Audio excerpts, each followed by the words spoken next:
Le 19 juillet 1942, 3 jours après la rafle du Veldiv à Paris, Nancy a vécu l'horreur. Orchestrées par les autorités allemandes et la collaboration française, des opérations visaient à arrêter et déporter des centaines de juifs vers les camps de concentration allemands. Elles visaient essentiellement les juifs étrangers de la ville et devaient être menées par les policiers du commissariat de Nancy. Mais ce jour-là, un acte de bravoure extraordinaire a déjoué en partie les plans des SS. Des policiers français désobéissent et font échouer la rafle des Juifs de Nancy, commettant ainsi un acte de désobéissance collective.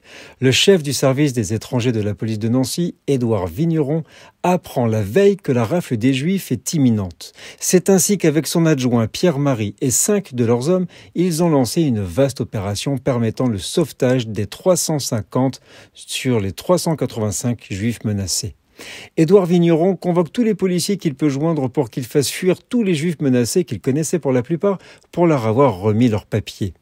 Il n'hésite pas à les faire accompagner à la gare et à leur faire remettre des laissez-passer pour atteindre la zone libre. Des policiers ont même abrité chez eux des juifs menacés. Édouard Vigneron a été arrêté après ces événements, mais à la Libération, il a été réhabilité. Malgré leurs efforts, 32 Juifs furent arrêtés et ont été déportés pour la plupart vers Auschwitz, où ils ont péri. Édouard Vigneron, Pierre-Marie et 3 collègues policiers, Charles Bouy, François Pinault et Charles Touron, ont reçu la médaille des Justes parmi les nations de Yad Vashem.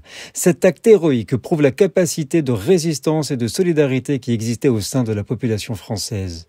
La rafle de Nancy constitue un chapitre sombre de l'histoire de France, mais rappelle l'importance du combat contre l'antisémitisme. Nous sommes le 19 juillet.